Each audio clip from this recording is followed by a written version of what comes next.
হজ ইসলামের 5টি স্তম্ভের অন্যতম। ইসলাম আগমনের পর 14 বছর পেরিয়ে যখন তা গোটা দুনিয়ার আনাচে কানাচে ছড়িয়ে পড়েছে, তখনও হজ সমগ্র মুসলিম জাতিকে সকল তিক্ততা আর ভেদাভেদ ভুলে বিশ্বের সর্ববৃহৎ মানব সমাবেশে প্রতিবছর একীভূত করে যাচ্ছে। এই তীর্থযাত্রায় কখনো দেখা যায়নি সাদা কালো আর আরব অনারবের পার্থক্য। হোক না সে বিশাল বিত্তশালী অথবা অল্পবিত্তের অধিকারী, হজ যাত্রায় পরিধান করেছে সদ্যভূমিষ্ঠ শিশুর ন্যায় সেলাইবিহীন 2 টুকরো সাদা কাপড়। এ হজের আয়োজনের রাজা আর প্রজা নিশ্চিন্তে ঘুমিয়ে পড়েছে মুজদালিফার খোলা আকাশের নিচে, পাশাপাশি একই প্রান্তরে। ইসলামের এই সুমহান ইবাদতটি পালনের জন্য কুরআন এবং হাদিসে রয়েছে বিশেষ বিশেষ নির্দেশনা। সেগুলো মেনে ভক্তি, শ্রদ্ধা আর আন্তরিকতার সাথে সকল কার্যাদি পালন করলে তবেই সফল হয় হজ। ভাগ্যে জোটে হজ যে মাবরুর।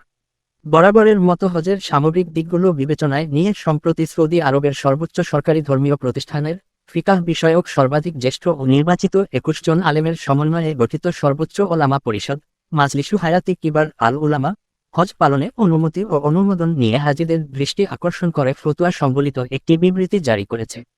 বিবৃতিতে বলা হয়েছে, হজ পালনের জন্য হজের ব্যবস্থাপনায় থাকা কর্তৃপক্ষের অনুমতি গ্রহণ ব্যতীত হজে গমন করা ইসলামী শরীয়তের কাঙ্ক্ষিত স্বার্থের সাথে অসামঞ্জস্যপূর্ণ।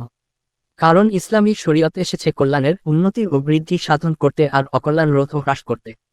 পরিষদ স্পষ্ট করেছে যে অনুমোদন গ্রহণ ছাড়া হজে যাওয়া জায়েজ নয় এবং যে কাজ করবে সে গুনাহগার হবে। স্বরাষ্ট্র মন্ত্রণালয়, হজ ও ওমরা মন্ত্রণালয় এবং মসজিদে হারাম ও মসজিদে নববীর তত্ত্বাবধান বিষয়ক সাধারণ কমিশনের প্রতিনিধিগণ কর্তৃক উপস্থাপিত হজ অনুমোদনের বাধ্যবাধকতা না থাকার চ্যালেঞ্জ ও ঝুঁকিসমূহের উপর ভিত্তি করে গত 26 এপ্রিল সর্বোচ্চ ওলামা পরিষদ কর্তৃক জারি করা এক বিবৃতিতে এ কথা জানানো হয়েছে।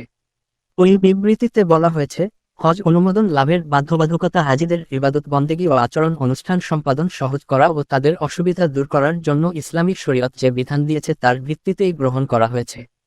হজে অনুমোদন গ্রহণের বাধ্যবাধকতা এজন্যই গ্রহণ করা হয়েছে যাতে হজ যাত্রীদের সংখ্যা নিয়ন্ত্রণ সাপেক্ষে বিশাল জমায়েত শান্তি ও নিরাপত্তার সাথে তাদের করণীয় অনুষ্ঠান ও কাজগুলো আদায় করতে সক্ষম হয়।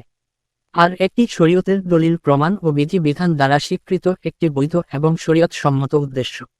এতে আরও বলা হয়েছে যে হজ আয়োজনের সাথে সংশ্লিষ্ট সরকারি সংস্থাগুলো অনুমোদিত সংখ্যা অনুসারেই হজ মৌসুমের জন্য এর বিভিন্ন দিক, সুরক্ষা, স্বাস্থ্য, আবাসন, খাদ্য সরবরাহ ও অন্যান্য পরিষেবাগুলোর পরিকল্পনা তৈরি করে থাকে। আর অনুমোদিত এর সংখ্যার সাথে হজযাত্রীদের সংখ্যা যত বেশি সামঞ্জস্যপূর্ণ হবে, তত বেশি তা হজ আদায়কারীদের জন্য প্রদত্ত পরিষেবাগুলোর গুণমান বৃদ্ধি করবে। অনুরূপভাবে তা প্রচণ্ড ভিড় প্রতিহত করে প্রাণহানির ঝুঁকি হ্রাস করবে।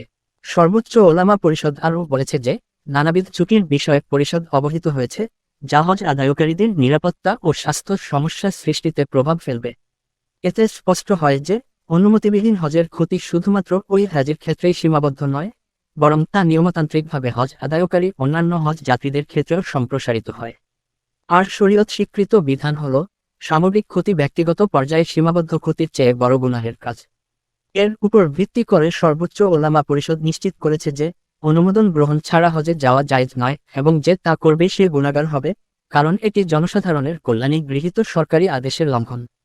সর্বোচ্চ ওলামা পরিষদ ওই বিবৃতিতে আরও উল্লেখ করেছে যে আমরা সকল মুসলিমকে তাকওয়া অবলম্বনের উপদেশ দিচ্ছি এবং যারা বায়তুল্লাহর হজ আদায় করতে ইচ্ছুক তাদেরকে মহান ইবাদতটি আদায়ের ক্ষেত্রে আল্লাহকে ভয় করার, তাদের হজকে ত্রুটি বিচ্যুতি থেকে হেফাজতে রাখার এবং নিরাপদে, স্বাচ্ছন্দ্যে ও প্রশান্তিতে এ আয়োজনটি সম্পাদনের উদ্দেশ্যে জারি করা বিধি বিধান ও নির্দেশাবলী মেনে চলার পরামর্শ দিচ্ছি।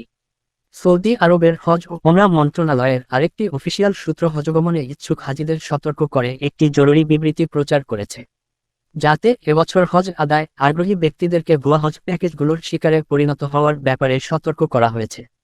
এতে উল্লেখ করা হয়েছে, আকর্ষণীয় মূল্যে হজ আয়োজনের দাবি করে কিছু অসাধু লোক ভুয়া এজেন্সি ও জাল অ্যাকাউন্ট থেকে সামাজিক যোগাযোগ মাধ্যমগুলোতে বিজ্ঞাপন প্রচার করছে। সূত্রটি হাজিদেরকে এ ধরনের কাফেলা ও এজেন্সি সমূহের সাথে লেনদেন থেকে সতর্ক অবলম্বনের আহ্বান জানিয়েছে। হজ ও উমরা মন্ত্রণালয়ের পক্ষ থেকে স্পষ্ট জানানো হয়েছে যে সৌদি আরবের সংশ্লিষ্ট কর্তৃপক্ষ কর্তৃক ইস্যুকৃত হজ ভিসা অর্জনের মাধ্যমে এবং নিজ নিজ দেশের হজ বিষয়ক অফিসগুলোর সাথে সমন্বয় করার মাধ্যমেই কেবলমাত্র হজ পালনের সুযোগ রয়েছে, অন্য কোন উপায়ে তা সম্ভব নয়।